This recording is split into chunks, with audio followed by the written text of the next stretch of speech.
All Things Data podcast. In the spirit of Daniel Kahneman, Peter Diamandis, and Google Moonshots, brings together leading data scientists, technologists, business model experts, and futurists to discuss how to utilize, harness, and deploy data science and data-driven strategies to enable digital transformation.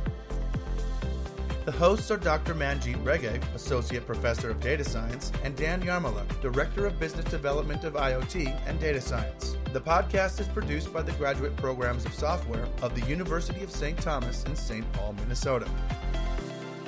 Here is part 2 of the podcast with Louis Rosenberg of Unanimous A.I. Louis, what was the genesis for you with the idea of productionizing swarm technology and data science? Like, what was the connection? Like, for me, I got interested in cognitive bias when I read Thinking Fast and Slow of probably Daniel Kahneman, right? So it's psychology. So I'm kind of, which it clicked for me over the weekend when I was getting excited for the interview, was like Unanimous AI, perfect description. It's the wisdom of the swarm, wisdom of the crowds. So I totally get it. But what was the genesis of the idea? Yeah, it's a good question. So as I mentioned at the start, I started out my personal, experience in technology in human-computer interaction and was involved in very early days of virtual reality and augmented reality. And in fact, my doctoral work, which was back in the early 90s, was really focused on how to use virtual reality and augmented reality to amplify the ability of individuals. And so I've really, for my whole career, have been interested in how can we use technology to make people smarter or make people perform better. And when I was working in virtual reality and augmented reality, it was really about amplifying the abilities of a single person. And amplifying the abilities of a single person is really interesting. But as I worked in this field over time, I started to realize, it's even more interesting to look at groups of people because groups of people are far more complex and a lot more interesting things are happening. And that's when I realized that, hey, nature has been amplifying the intelligence of groups of organisms for millions of years. Bees have been forming swarms for 30 million years. There's probably a lot of insight if we can study how nature does it, and the more I started to study how nature can amplify the intelligence of groups, I realized that there's really no reason why people couldn't benefit from this same thing. And really, if you think about honeybees, which their brains are so simple. Again, their brains are smaller than a grain of sand, and yet when they form a swarm intelligence, they can solve really complex problems that would be hard for a person. So then, of course, it raises this question of, if people could swarm in the most efficient way, we should be able to solve problems that we can't even conceive of. And so it's, to me, a really exciting problem, and one that we're really at the very start of. What we've done is convince ourselves very strongly that people can swarm and they can amplify their intelligence, but we're just at the start of what this type of technology can evolve into. And I say that just by looking at the natural examples. The level of amplification of intelligence that birds and bees and fish can do is really huge. And for humans, we've been seeing people get smarter. We've been seeing people get twice as accurate in predicting baseball games, for example. But the potential is there for people to get 10 times more accurate or 10 times smarter as the technology matures. But Louis, did you cross over to do some pretty serious studies in biology or nature? Did you? I know it's very serious studies, like rigorous research studies. No, I don't mean white papers from an academic level, but it was really truly an inspiration to form this basis of technology thinking. It's an easy way to describe it, swarming, but where you're going, wow, look at these bees. This is really something I could employ over to amplifying voices or more clarity. I mean, did you leverage some of that research, or you were talking about biology? I'm just interested. It's just fascinating. Right. How, to have two brain. That's a quite unique mind of crossing over and leveraging, both to as far as you can go. Yeah. So I mean, when I started looking at just how natural systems work, I found it fascinating, and there's a lot of research that has been done trying to figure out how fish and bees can make decisions as a group. And so what I really dug into what biologists know about organisms, and then really started thinking about, okay, well, people don't have these different mechanisms, but how can we design interfaces, and how can we build algorithms that would replace these things that evolution has created for fish over 100 million years? And the thing that people have is people have built this infrastructure of where there are phones and computers on everybody's desk and in everybody's pocket, and they're all connected together. So we don't have millions of years of evolution behind us, but we have technology that has enabled us to connect people. And for me, the really fascinating thing is to say, okay, well, how can we use this infrastructure to enable these same types of mechanisms that these other organisms can do? And once we started doing it, we started, at first the idea was, in theory, this should work. People should be able to predict baseball games better as a swarm. And it was a theory based on what nature does. But once we started doing it, we realized it actually works. Then you get more excited, and you say, okay, let's really push this. Let's push this much further. So I would say it started as a curiosity based on something that seemed like it should work, and then once it starts to work, then you get deeper and deeper into it. No, it's fascinating thinking. It's just that's what I thought you did. So that's just amazing convergence of thought patterns. One of the things that you mentioned, Louis, earlier on about the simplicity of the brain of a bee, for example, and the fact that 80% of the times, when they get into a swarm, they do agree.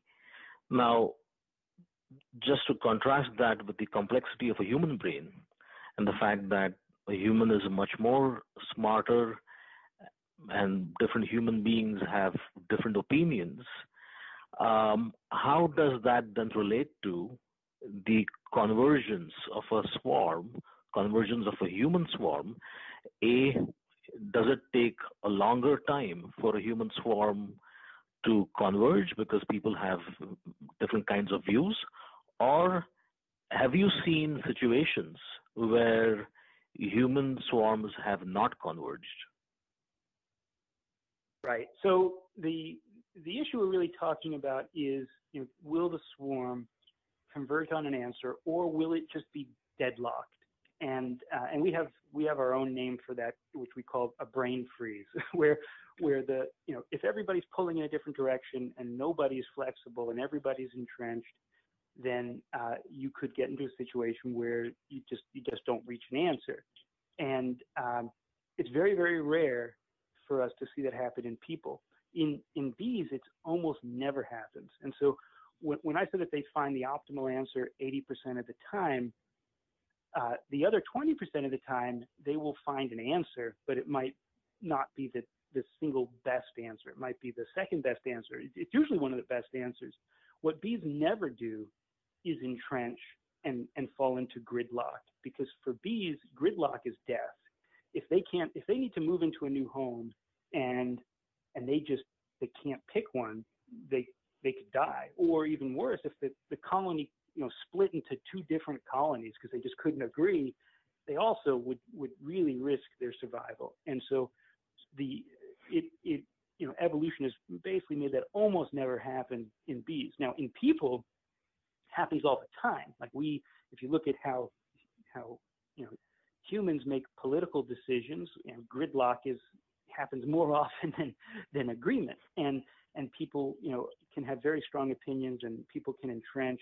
My personal view is that the reason why people entrench so often is not something about people, but something about the tools that we currently use. We currently use votes and polls and surveys as a way to harness the opinions of a population. But a poll is basically polarizing. That's what a poll does. It tells you how a group is different, but it doesn't do anything to help a group find common ground. And in fact, polls actually exacerbate entrenchment. A poll will expose the differences in a population, and most of the time will actually cause the population to become more entrenched in their differences. Swarms really do the opposite. They don't expose the differences, they expose the commonality. And so when people participate in a swarm, they're much more likely to find common ground than to fixate on their differences. And it happens. I mean, there definitely are situations where swarms can't reach an answer. If people come into a swarm with very, very strong existing views that are opposed, it happens. But it happens far less than if you use a method like polling, because the very nature of a swarm is to help a group find where they agree. And again, the reason for that is evolutionary. If birds or bees or fish entrenched and just refused to make a decision, they'd be dead. And so all of the organisms in the evolutionary chain that went that way, didn't pass on their genes. But the ones that survive, that we can study today, they're good at finding common ground. And I think a big benefit of swarms is that it helps people do the same thing. So I just want to draw a parallel with, let's say drawing a randomized sample, for example. If you have more people, for any question, let's say there are two possibilities, yes or no. And, if I get a stratified sample, so I have equal proportion of yeses and nos, as opposed to, similarly in a swarm, if I build a swarm that has more people to begin with agreeing on a view and a small proportion with the opposite view, that would be kind of a wrong prediction. Am I right? So you might be right. And so I say that because it's what the swarm is considering is not just the binary view, but also the level of conviction. And so and so it could be that you have a small group of people who really know the right answer and they have strong conviction, and a large group of people who kind of think they know the answer, but they maybe don't have strong conviction. And in that case, the swarm can converge on the answer that is supported by the smaller group. That said, what you really the important thing then in a swarm is having people who are self-aware, people who know what they know and know what they don't know. A strong participant in a swarm isn't necessarily somebody who knows all the answers, but they know which things they're knowledgeable about and which things they don't. A bad participant is somebody who is really, really confident but knows nothing, right? And the algorithms that we have in our system actually try to identify those people and reduce their influence, because it's again, what's important in a swarm is having people who have knowledge, but also have a good sense of knowing what they know. So for example, in baseball, if we have a swarm of people predicting baseball games, some people might have a lot of knowledge about a few teams, but maybe they don't follow a number of other teams. If they know what they know, then when they get to questions where their knowledge is the most useful, they will express the strongest conviction. And when they're in a swarm answering a question where maybe they have less confidence, they will express that lower confidence. And so, but your point, your larger point is correct, which is, the population that participates in a swarm impacts how smart that swarm is. There are some swarms that are going to be smarter than other swarms. Each swarm will have a different personality. I mean, if you're asking about opinions, swarms will have different personalities. And one of the things that we find is that the best swarms are diverse. If you have a swarm that has, diverse views, diverse people, it's more likely to be robust than if you have a swarm of people who are very, very similar. If everybody has the exact same views with the exact same confidence, then they're not gonna be a very good swarm. And what about the size of the swarm? Do smaller swarms converge quickly? Do larger swarms help in that convergence, or are perhaps diversified smaller swarms better compared to non-diversified larger swarms? Yeah, there's a lot of open research questions in that area. In that what we do know is that larger swarms can be more accurate than smaller swarms when making predictions. That said, we also know that there's diminishing returns. It's not obvious that you just want a massive swarm. And what we know is that if I'm trying to predict the price of gold, a swarm of 50 people is better than a swarm of 20 people, which is better than a swarm of 10 people, and a swarm of 100 is even better than that. But it's not clear that a swarm of 200 really gets much better. There's diminishing returns once you get, for us, when we see, 100, 150, 200, it's not clear that there's value in going above that. We haven't necessarily done, all the research that's required to know if that's the case, or know the exact details. But what we do know is we can look to nature. And when, with honeybees, for example, a colony could have 10,000 bees, but when they're trying to make a decision about where to move, they tend to just use a few hundred bees. So they'll form a swarm of 300, 400, 500 bees, and it'll generally be their most experienced scout bees, the ones that have had the most time out there in the world. They probably have the most knowledge and diversity. And what that suggests is that evolution probably found that when you get beyond 500 bees, maybe there's diminishing returns. It's not worth using 1,000 if you can get the right answer with 500. Right. Just moving on to more generic AI. AI has been kind of the buzzword in recent times. What is your opinion on some of the AI, I would say, failures, for example? For example, Microsoft chatbot Tay, for example, that they had come out with, and then that, in fact, sending out tweets that were quite offensive, and they eventually had to take it off. Right. So what's your take on that? Yeah, I mean, AI is kind of an interesting state right now where, in a lot of ways, people overestimate the intelligence of current systems, and the Microsoft chatbot is an example of that, where, that system was only as smart as the data it was collecting. And when people found that it was fun to feed that chatbot with data that was offensive, then they created an offensive AI. And that's so I would say right now, we're in a state where AI is very powerful, from a technical perspective, but from a layman's perspective, I think people overestimate what most systems can really do, and they're really just good at right now at finding patterns in data. And so if you give it offensive data, it will find offensive patterns in data.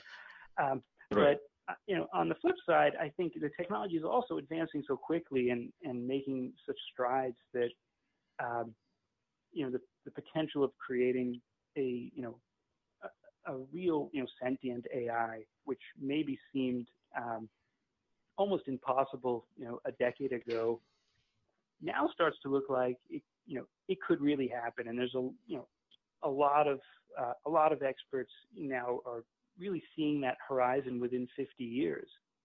And so there's a lot of kind of scary questions that emerge when we ponder the fact that an AI could start to become as smart as people, or even smarter than people, within the next 50 years. Lewis, that's the questions that are going around the media right now, and it would be interesting to hear your interpretation or view. It doesn't have to be hardline or not. About the doomsday scenarios, we got one side where very optimistic, as you know, your acquaintance Peter Diamandis, and then you have other people that are sounding the alarm bells. And what's your thoughts there with intelligence, moving forward? Yeah, my view is definitely more on the cautious side, that the potential of AI now starting to look dangerous. And I say that because the way AI systems are being created is they're not designed, they're trained. And so you build an infrastructure, and then you train an AI system on data, and it starts to create its own structure. And so we don't really understand some of these deep learning systems. We don't really understand why they work. We know why they form the way they do, but we're basically creating an alien intelligence. It is an artificial intelligence, but it's not human, and it's not even modeled after how humans think. It's modeled just after how a system processes data and forms its own intelligence. And so if these systems really can become sentient in the next 50 years, we really have no reason to believe that it will share our values or share our emotions or share our sentiments or share our interests. And if it's intelligent, the one thing we know about every intelligence is that it puts its own self-interests first. That's what people do. That's what every species does. And so we will have to assume that if we can create a new intelligence, it will be as if it's an alien arrived, and it will have its own interests, and that's dangerous. And I know there are some experts who say, yeah, we can just be careful. We can make sure that we program things in a way that it doesn't get out of control. But there's very few technologies that people have been able to control. Technologies will advance, and so I think a lot of caution is warranted, because building an AI is unlike any other type of invention that people have ever done, because if it really works and it becomes has its own self-interests, then it ultimately becomes something that we could easily lose control over. Yeah, it's interesting, right? Because having self-interest doesn't mean it's detrimental to the human race. Maybe, I mean, just pondering the future, but it's really great information. Right, Go ahead. Yeah, it doesn't. Having self-interest doesn't mean that doesn't mean that it's going to be detrimental to people, but it does mean that we don't know. Yeah, we don't know, right? Right. Yeah. Right, and so it is different than other technologies, because there's just so many other issues come up that even other dangerous technologies just don't have those issues, because we know that there are dangerous technologies that can be used as weapons, but that's not the same as it having its own will. and so. Lewis, let's pivot from the scary to the positive, and tell me what you're most excited about. It's one thing, since I'm the business model guy and delivering this value and communicating it, it's one thing to bet on the Kentucky Derby and you won it, and it's fascinating. But what are you excited about? What problems do you want to solve with this technology? What are you most pumped about? Right. So pivoting to the positive side, one of the reasons why I'm so excited about swarm intelligence is that it is a way to build a super intelligence that does keep human values and human morals and human sensibilities in the loop, and it's a way for us to potentially have a real super intelligence that is orders of magnitude more intelligent than people are right now, but still have it be very, very human. And if that's the case, then we could potentially use that type of technology to solve big problems, problems that have been intractable to people, whether it's technical problems that we just can't conceive, or it's social problems like poverty or inequality, things that require groups of people to reach find common ground and make good decisions. And so, to me, the ability to have the benefits of people, people and their emotions and their knowledge and their wisdom and their values and their interests, and combine that with the power of technology and AI, and have an intelligence that is more powerful, but not alien to us, but very, very, very human. I think that's possible. I think that's on the horizon, and I think that's the reason why I think that working on swarm intelligence is such an interesting and valuable direction. Can you see this helping do things like help solve cancer? I mean, I really see it relevant with social issues. I totally get it. But from a technical standpoint, could you see employing this for climate change, for cancer, or is there swarm intelligence that we can apply? Are you seeing it go that way? There's definitely, there's definitely value in targeting very specific problems, whether it's curing cancer or just figuring out the right treatment plan for a single patient. If you think about how the medical profession is right now, it's dominated by specialists. So you'll have a medical team of an oncologist and an internist and a radiologist, and these people will ultimately need to figure out what's the right treatment plan for a person. And we currently, the current methods don't really optimize their collective knowledge. That's right. And those are great. Those are great groups. Those are groups of people who have different specialties. They all can look at the problem from a different perspective.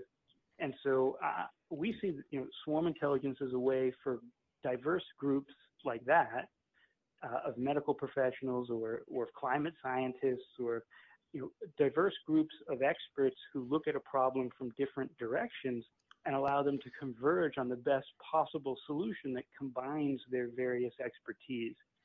And we see that could get applied to. You're right. That's right. I mean, I definitely. Lots of problems. I've had various family members go through the cancer tracks and all those things, and that siloed information. If anybody's an information geek watching this problem, which is probably half the population, has those question marks. So that's very, very great. So, Louis, we'd like to wrap it up, and thank you so much. This is probably going to be a two-part podcast because people digest this in 30-minute increments. But where can people find you if they want to find you, or learn more about Sure. Unanimous AI? Sure. So our website is just unanimous.ai, which is basically our home site that has all the information about swarm intelligence, and we've got a bunch of research papers on there that we've published that show the value of swarm intelligence for different types of tasks, and also from that site you can look at UNU, which is the platform that allows people to come and form their own swarms. So unanimous.ai. Fantastic. Thanks a lot, Louis. Yes.